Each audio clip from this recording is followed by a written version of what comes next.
ध्यान रखना, आर्ट्स वाले बच्चों के पास अपॉर्चुनिटी नहीं होती है एनडीए और सीडीएस या फिर एयरफोर्स। ये तीनों वैकेंसी केवल पीसीएम वाले ही देख सकते हैं।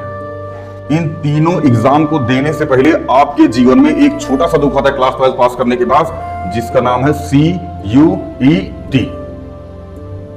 इस एग्जाम को देने के लिए सभी बच्चों को देना पड़ता है, कंफर्म देना पड़ता है। इसलिए देना पड़ता है क्योंकि CUET देने के बाद आपको कॉलेज मिलता है। जय Hind.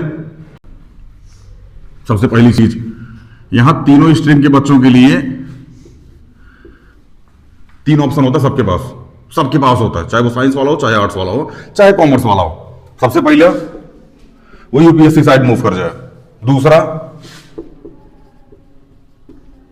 State PCS side move कर जाए, या फिर वनडे एग्जाम साइड मूव कर जाए। सबके पास ये अपॉर्चुनिटी सबके पास होती है। स्टेट पीसीएस साइड मूव कर जाए या फिर वनडे एग्जाम साइड मूव कर जाए। सबके पास ये अपॉर्चुनिटी सबके पास होती है। ध्यान रखना, आर्ट्स वाले बच्चों के पास एक अपॉर्चुनिटी नहीं होती है एनडीए और सीडीएस या फिर एयरफोर्स। ये तीनों वैकेंसी केवल पीसीएम वाले ही देख सकते हैं। केवल पीसीएम वाले, पीसीबी वाले के लिए कुछ कुछ चीजें होती है, क्राइटेरिया, वो जब नोटिफिकेशन आता था उसको पढ़ लीजिएगा। बट ये तीनों वैकेंसी प्रॉपर पीसीएम वाले बच्चे ही देख सकते हैं। और विदाउट, ध्यान समझना, 60% होना चाहिए। समझ में आ गया ना? बाकी नोटिफिकेशन में आप जाके देख लेना क्या क्या चीजें हैं। इसमें आर्ट्स वाला बच्चा एंट्री नहीं कर सकता, ना आर्ट्स वाला बच्चा ना कॉमर्स वाला बच्चा। इसमें केवल साइंस स्ट्रीम का बच्चा जाता है। यह है हमारे पास 3 चीजें। इन तीनों एग्जाम को देने से पहले आपके जीवन में एक छोटा सा दुख आता है क्लास 12 पास करने के बाद, जिसका नाम है CUET। इस एग्जाम को देने के लिए सभी बच्चों को देना पड़ता है, कंफर्म देना पड़ता है। इसलिए देना पड़ता है क्योंकि CUET देने के बाद आपको कॉलेज मिलता है। कॉलेज अच्छा मिल गया तो पढ़ाई बढ़िया हो गई। कॉलेज वाला अच्छा होने से पढ़ाई ना होती, तुम्हारे अच्छा होने से पढ़ाई होती है। कॉलेज अच्छा मिला, दिन भर नौटंकी कर रहे हो, टिंकी के साथ टहल रहे हो, पार्क में बैठे हुए हो, भर दिल्ली में टहल रहे हो, मेट्रो में, कुछ नहीं होता। पढ़ाई करने से होता। तो थोड़ा सा CUET के बारे में चर्चा करने के बाद, अच्छा ध्यान देना, इन तीनों बच्चों को जो भी 12th में आ चुके हैं, इन सबके लिए सबसे पहला एग्जाम CUET, जिसका पहली बार इनको क्लास 10th के बाद पहली बार जीवन में दर्शन होता है CUET का, जिसमें 2 चीजें होती हैं। पहला डोमेन मतलब जो 11th 12th लिए हो वो पूछा जाएगा।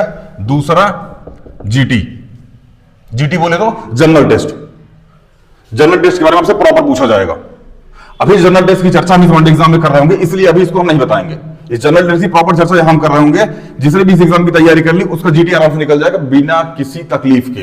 किताब भी पढ़ने की जरूरत नहीं है इसकी, यही पढ़ लेना, ये क्लियर हो जाएगा। इसके ऊपर और इसके ऊपर प्रॉपर हम लोग किसी और वीडियो में चर्चा कर रहे होंगे। बाबू इसके लिए ना चाहिए होता है 5 साल। अगर आप 10th पास करके अभी 11th में आए हैं तो इसके लिए भी टाइम होता है 5 साल का, इसके लिए भी टाइम होता है 5 साल का, क्योंकि बिना ग्रेजुएशन किए आप इन दोनों को नहीं देख सकते हैं। ये सबसे बेस्ट अपॉर्चुनिटी होती है आपके लिए 18 ईयर्स, जिसमें आपको मिलते हैं 3 ईयर। कब?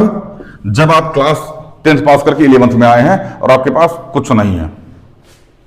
यही मिलते हैं आपको 3 साल इस नौकरी के लिए। और जस्ट अगर आप 3 साल में इस बढ़िया से तैयारी कर लिए तो 18 साल के जैसे ही होंगे आप, आपके पास एक अच्छी जॉब होगी। अब 18 साल में क्या ही अच्छी जॉब मिलेगी आपको, डबल स्टार ट्रिपल स्टार तो थोड़ी लगेगा, लेकिन हाँ उस लेवल पे बढ़िया जॉब होगी जब आप 18 साल के होंगे। इसका एक स्क्रीनशॉट ले लो, फिर वनडे एग्जाम के ऊपर हम लोग चर्चा करें।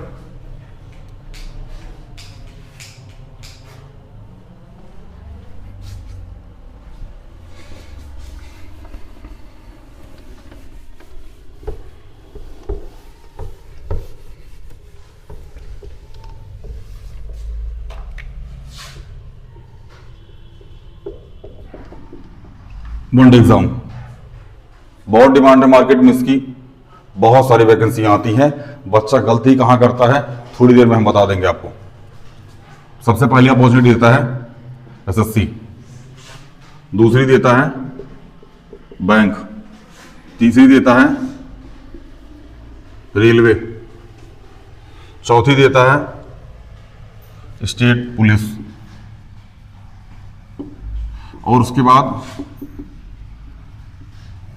टीचर। बहुत सारे बच्चों की डिमांड होती है सर टीचर के ऊपर वीडियो, बाबू फिर आएगी, सिलेबस हम अभी बता के निकल जाएंगे। टीचर के ऊपर फिर कभी प्रॉपर वीडियो बना रहे होंगे कि आप कब कब क्या क्या टीचर में कर सकते हैं। देखो स्ट्रीम हम फिर बता रहे हैं, स्ट्रीम से टीचर का या फिर इन एग्जाम का कोई लेना देना नहीं है। इन सभी एग्जाम का सिलेबस 1 साल का होता है। रगड़ के 1 साल में सिलेबस खत्म करो, अगले साल नौकरी लग जाएगा। अभी बताते गलती कहां करता है लड़का। एसएससी में सबसे पहले आता है एसएससी जीडी, जिसको बोलते हैं जनरल ड्यूटी। इसके बाद आता है एमटीएस। अच्छा, इसी में एक चीज और जोड़ लेना, पैरामिलिट्री फोर्सेस।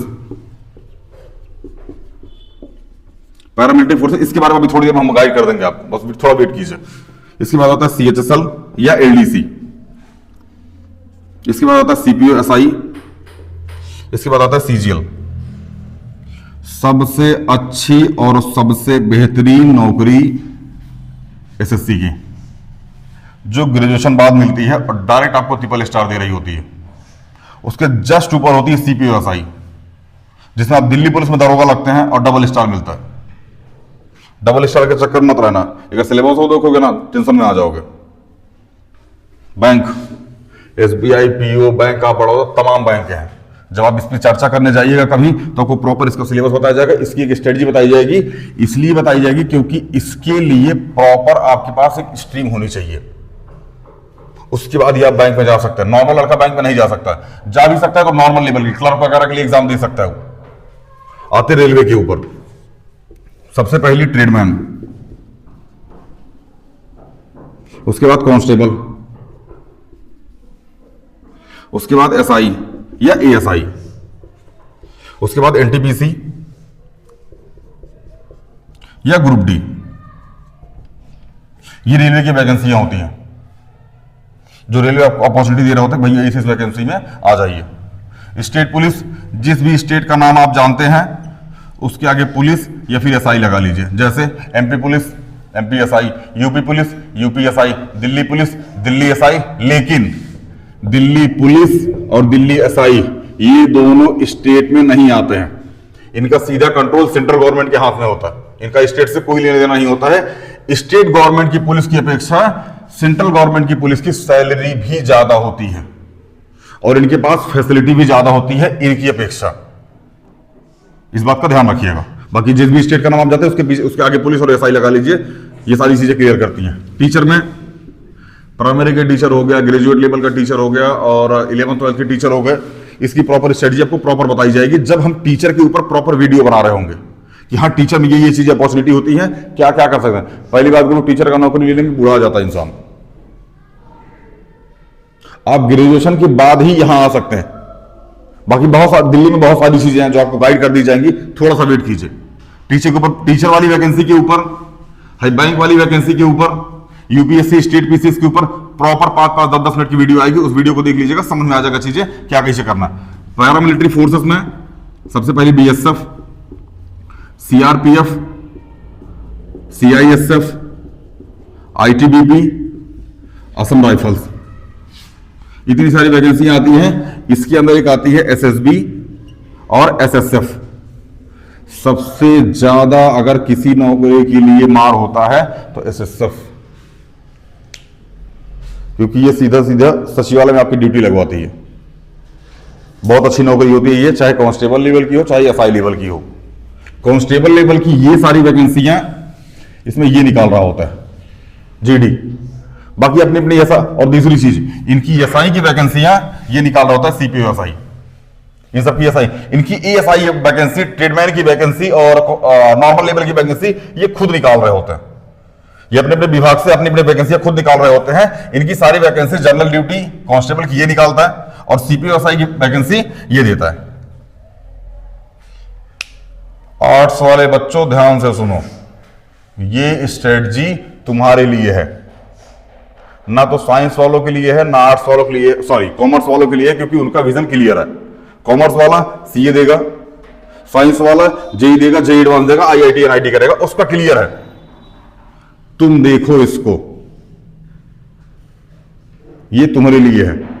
इसके बाद सिलेबस की चर्चा करते हैं, फिर बताते हैं गलतियां कहां होती है। स्क्रीनशॉट ले लो इसका, चलो।